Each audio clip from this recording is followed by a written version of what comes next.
오늘부터 부활주일이 있는 3월 말까지 잠시 멈췄던 마가복음 예수의 삶 제자의 길 시리즈를 계속 이어가겠습니다.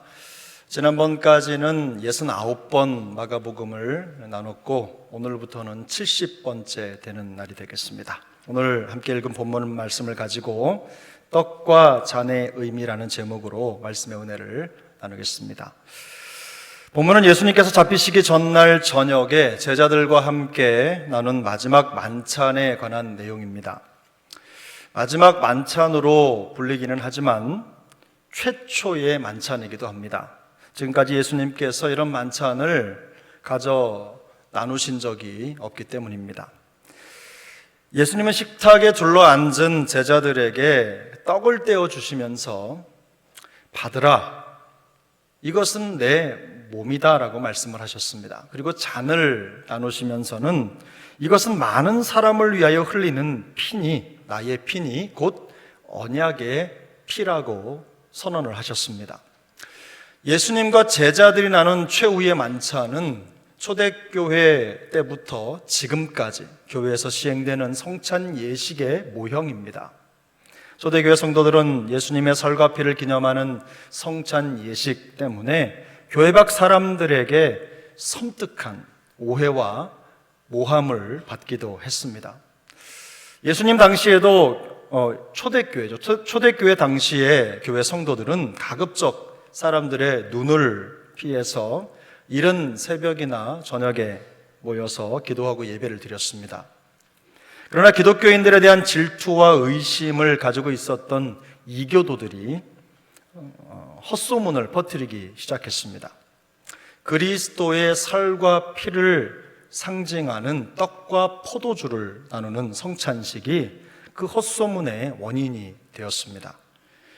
기독교인들은 밤중에 동굴에 모여 폭음과 폭식을 하고 자식을 죽여서 인육을 먹고 그 피를 마시는 저속하고 야만적인 무리라는 왜곡된 소문을 낸 것입니다. 그 소문이 발을 달고 세상으로 퍼져나갔습니다. 말도 안 되는 얘기지만 사람들은 이 말도 안 되는 말에 귀를 기울입니다. 자기들이 믿고 싶은 것을 믿기 때문입니다. 이런 소문에 화근이 돼서 박해의 명분을 찾던 로마 제국이 교회를 탄압하는 빌미가 된 것입니다. 이런 오해와 어려움이 있었음에도 불구하고 초대교회가 태동될 때부터 2000년이 지난 지금까지 성찬이 교회의 가장 중요한 성예로 자리 잡게 된 이유가 무엇입니까? 그것은 예수님의 성찬이 갖는 영적인 의미 때문입니다. 성찬은 예수 그리스도와 그를 믿고 주님으로 고백한 성도가 연합하여서 하나가 되는 매우 중요한 영적인 의미가 담겨 있습니다. 그뿐만 아니라 간접적으로 예수 그리스도의 고난에 동참함으로써 구원에 참여하는 의미도 함께 담겨 있습니다. 예수님의 십자가 죽음을 유일한 구원의 길로 받아들이는 우리 기독교 신앙의 핵심이 이 성찬에 녹아 있기 때문에 온갖 오해와 핍박 속에서도 결코 포기할 수 없는 예배의식으로 자리를 잡은 것입니다. 예수님은 제자들과 마지막 만찬을 나누시면서 떡은 주님의 몸으로 그리고 잔은 주님의 피, 곧 언약의 피라고 말씀을 하셨습니다. 이 언약이라는 말은 구약 성경을 관통해서 흐르는 아주 메인 사상이죠. 기본 사상입니다. 하나님은 아브라함을 비롯해서 이스라엘 민족 전체와 언약을 맺으셨습니다. 그 언약의 내용은 하나님이 그들을 지켜주신다는 것입니다. 하나님은 그들의 하나님이 되고 그들은 하나님의 백성이 될 것이라는 것이 그 언약의 핵심 내용입니다. 특별히 언약의 피는 구약 성경에서 하나님과 하나님의 백성으로 불리는 이스라엘 사이에서 맺은 피의 언약을 의미합니다. 이 피의 언약이 나온 것이 출애굽기 24장 8절인데요. 모세가 그 피를 가지고 백성에게 뿌리며 이르되 이는 여호와께서 이 모든 말씀에 대하여 너희와 세우신 언약의 피니라 라고 말했습니다. 예수님이 이 언약의 피라는 말을 사용하신 겁니다. 모세는 희생제물로 바쳐진 어린 황소의 피를 가져다가 백성들에게 뿌렸습니다. 피를 뿌린다는 것은 언약이 체결됐다는 뜻입니다. 언약의 당사자인 하나님과 이스라엘 사이에 피로 맺어진 언약 관계가 성립되었음을 확정한 것입니다. 이스라엘은 하나님의 백성이 되고 하나님은 이스라엘의 하나님이 될 것이라는 언약이 성사된 것입니다. 사실 이 피의 언약이라는 표현은 우리 문화 속에서도 익숙합니다. 피를 나눈 형제 들어보셨죠? 피를 나눈 형제. 우리가 남이가, 이건 우리 사투리가 아닌데 우리가 남입니까? 피를 나눈 형제 아닙니까? 이런 표현도 있고, 손가락을 깨물어서 그 흘린 피로 맹약을 하고, 내가 손가락이라도 깨물을까? 이게 뭐냐면 나를 믿어달라는 얘기잖아요. 또 한 가지는 피는 물보다 진하다. 가끔 우리 형제의 피가 예수님의 피보다 진한 게 문제지만 피는 물보다 진하다라는 말로 우리는 이 관계, 피로 맺어진 관계의 무게를 표현합니다. 그런데 이 표현을 예수님께서 사용하셨습니다. 주님은 이것은 많은 사람을 위하여 흘리는 나의 피니 곧 언약의 피라고 말씀을 하셨습니다. 예수님의 십자가 그리고 그 피를 통하여 예수님과 믿는 자 사이에 새로운 피의 언약이 세워졌다는 것을 말씀하신 것입니다. 예수님은 우리의 죄를 용서하시고 구원하시기 위해서 십자가에 달려 죽으셨습니다. 우리 대신 십자가에 달리신 것입니다. 우리 대신이라는 말은 주님이 달린 그 십자가에 우리가 달려야 했다는 뜻입니다. 죄로 죽을 우리 대신 예수님이 십자가에서 물과 피를 쏟으며 죽으셨습니다. 예수님의 십자가 죽음과 그 피로 말미암아 주님과 그 피를 믿는 우리 사이에 영원한 피의 언약이 체결된 것입니다. 이 언약의 체결로 예수님의 생명이 우리의 생명이 되었습니다. 그러므로 성찬에는 예수님께서 십자가를 통해 이루신 구원의 사실을 믿음으로 받아들인 성도들이 예수님의 죽음에 참여하고 그 생명과 연합하는 영적인 의미가 담겨 있는 것입니다. 믿음으로 성찬에 참여하는 성도들은 더 이상 자기의 생명으로 살지 않습니다. 우리에게 생명을 주시기 위해 십자가에서 죽으시고 부활하신 예수님의 생명으로 사는 것입니다. 그러므로 우리를 대신해서 희생제물이 되신 예수님께서 그 피로 맺으신 언약에 동참하는 모든 사람들은 예수님의 생명을 얻게 되는 것입니다. 갈라디아 2장 20절은 말씀합니다. 내가 그리스도와 함께 십자가에 못 박혔나니 그런즉 이제는 내가 사는 것이 아니요 오직 내 안에 그리스도께서 사시는 것이라. 이제 내가 육체 가운데 사는 것은 나를 사랑하사 나를 위하여 자기 자신을 버리신 하나님의 아들을 믿는 믿음 안에서 사는 것이라. 아멘. 이것은 십자가를 통해 나타난 그 생명의 은혜를 깨달은 사도 바울의 간절한 고백입니다. 이 고백 속에는 믿음 안에서 살지 못했던 자신의 옛 모습에 대한 깊은 회개의 심정이 담겨 있습니다. 뿐만 아니라 자신의 자아가 죽고 그 안에 예수 그리스도께서 인생이 주인이 되셨다는 것을 선언하는 고백도 있습니다. 내가 그리스도와 함께 십자가에 못 박혔다는 것은 더 이상 부패한 내 본성을 따라 살지 않겠다는 결단입니다. 예수의 생명을 받았으므로 이제 더 이상 자기 자신이 아니라 예수 그리스도를 위해 살아야 한다는 것을 깨달은 것입니다. 여전히 연약하고 유한한 육체 가운데 살 수밖에 없지만 자신의 죄를 대속해 주신 그리스도를 믿는 믿음 안에서 살겠다는 당찬 고백을 하고 있는 것입니다. 성찬은 이처럼 예수 그리스도의 대속의 은혜와 생명에 동참하는 것입니다. 이와 같이 이 생명의 은혜와 역사가 우리 세종항교회 공동체 안에 더욱더 풍성히 나타나기를 축복합니다. 예수님이 마지막 만찬을 통해 제정하신 성찬 예식에 대속과 구원이라고 하는 무거운 의미만 담겨 있는 것은 아닙니다. 예수님의 마지막 만찬에는 잔치의 의미도 있습니다. 바울은 예수님께서 베풀어 주신 이 만찬의 의미를 잘 이해하고 있었습니다. 고린도전서 10장 16절 17절 말씀인데요, 우리 함께 읽습니다.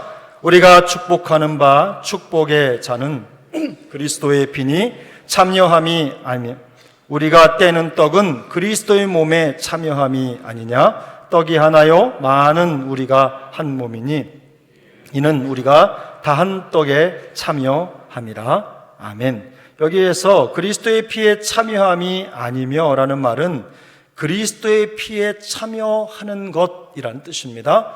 그리고 그리스도의 몸에 참여함이 아니냐라는 말은 아니라는 말이 아니라 그리스도의 몸에 참여한다는 말입니다. 수사적으로 의문문처럼 얘기하지만 긍정적인 의미를 담고 있습니다. 바울은 예수님의 피를 상징하는 잔을 축복의 잔이라고 표현을 합니다. 성찬 예식 자체가 그리스도의 고난에 동참하는 의미를 갖는 것이 사실입니다. 그러나 성도는 그 떡을 나누고 잔을 마심으로 그리스도의 피와 함께 생명의 교제를 나누기 때문에 축복의 잔이라고 표현을 하는 것입니다.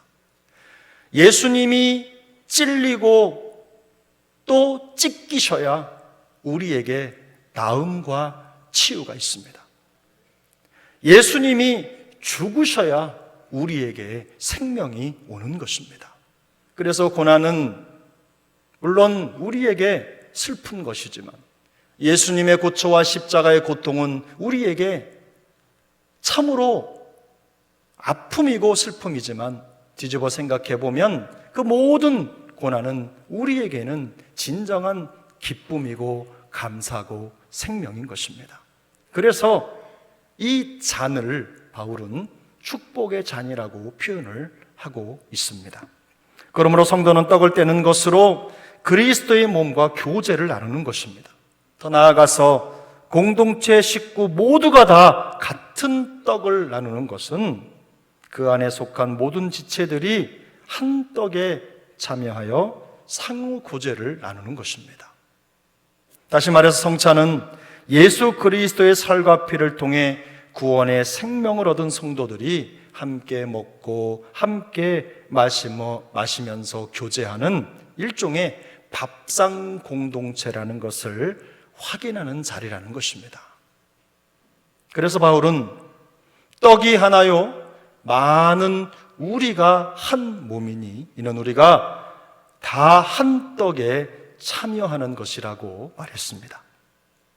이것은 성찬이 성도들과 주님 사이의 수직적인 교제를 의미할 뿐만 아니라 또 성도 상호 간의 수평적인 교제도 의미한다는 것을 보여주는 것입니다. 그러므로 성찬의 의미 안에는 소외되고 또 연약한 지체들을 그리스도의 사랑으로 돌보고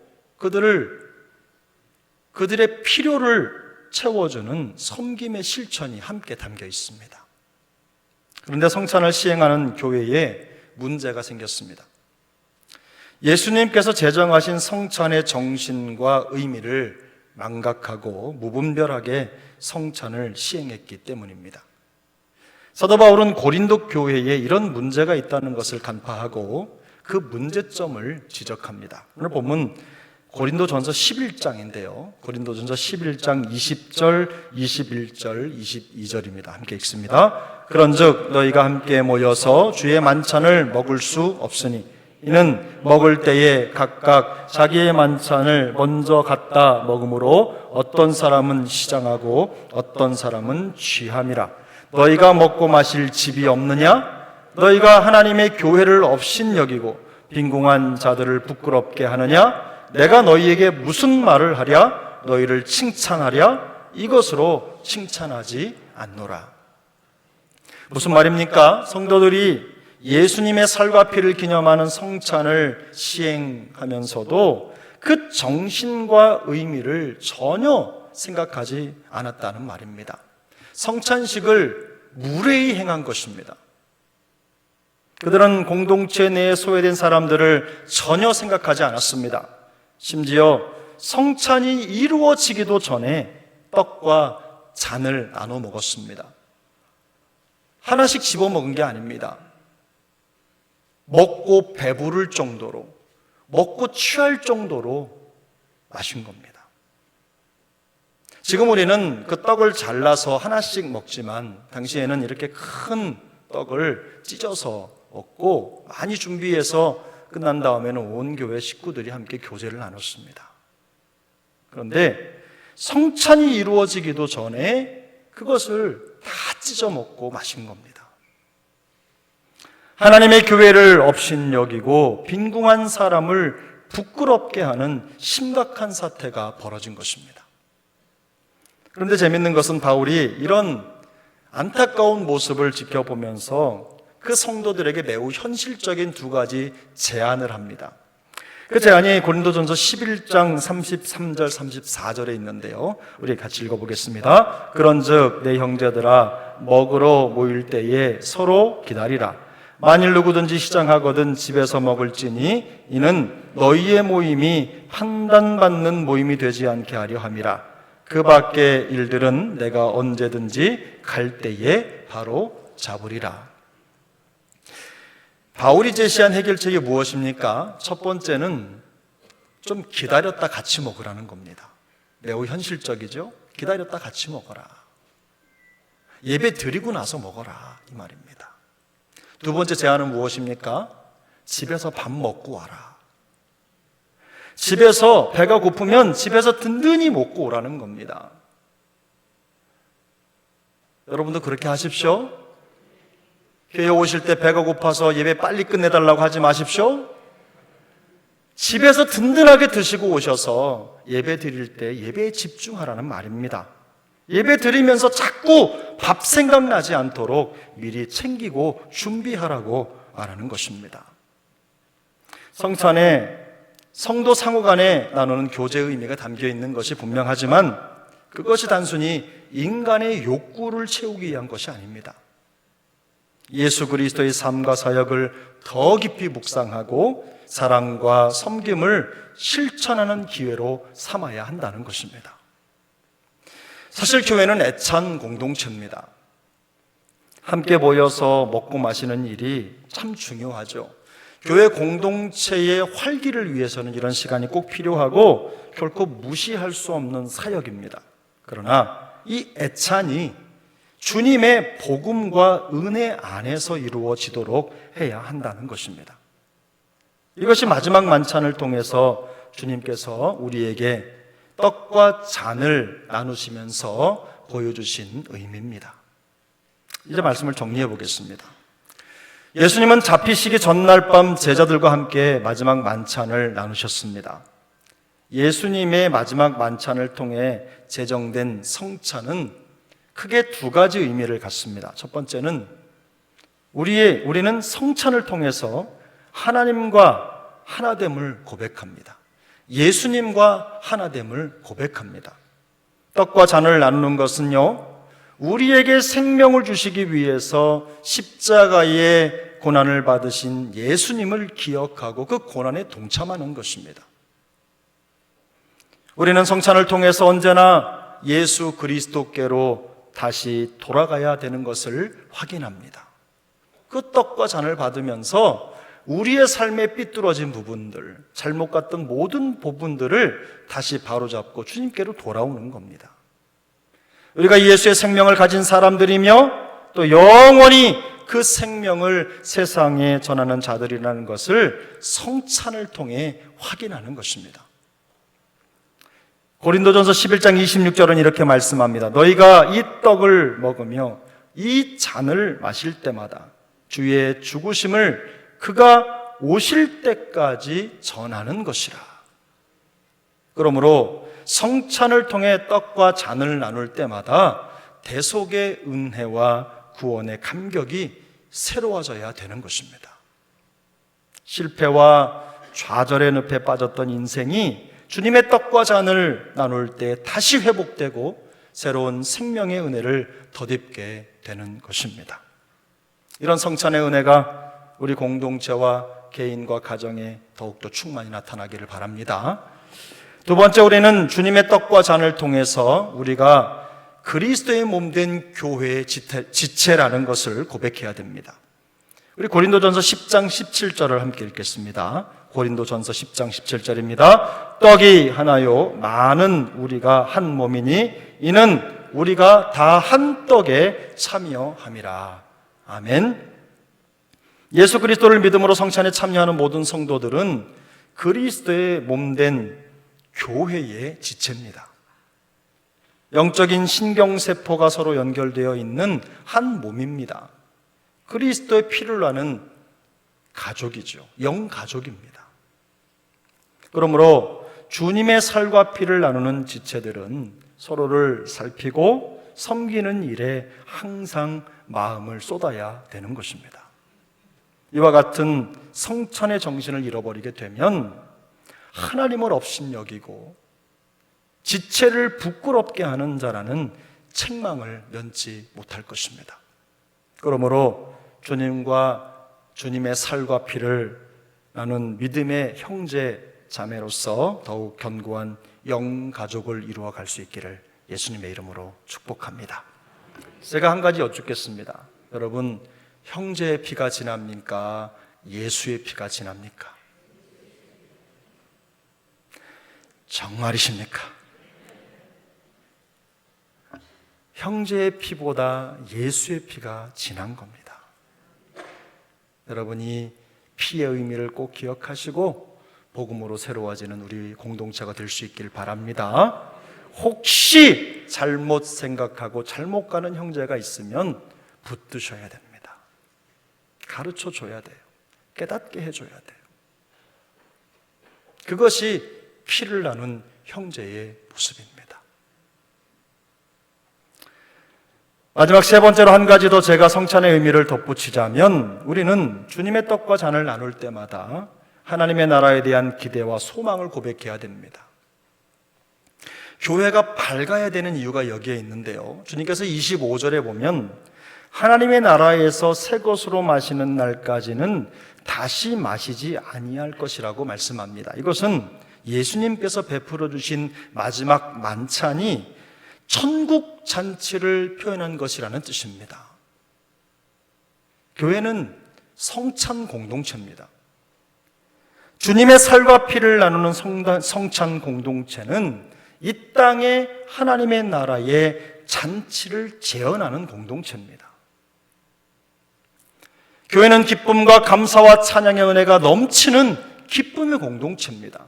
천국에 올라가면 아픈 것도 없고 또 마음의 상처도 없습니다. 하나님을 찬양하는 찬양 소리만 있고 아침, 점심, 저녁, 낮과 밤을 가리지 않고 하나님을 예배하는 예배로 가득합니다. 힘들겠다고요? 절대로 그렇지 않습니다. 예배를 드리면서 마음속에 기쁨과 감사와 희락이 넘치는 거예요. 주님의 몸된 교회로서 이 땅에 회복된 하나님의 나라의 모습을 보여주는 공동체가 바로 교회입니다. 그러므로 교회는 성찬을 통해 이루어지는 잔치 공동체입니다.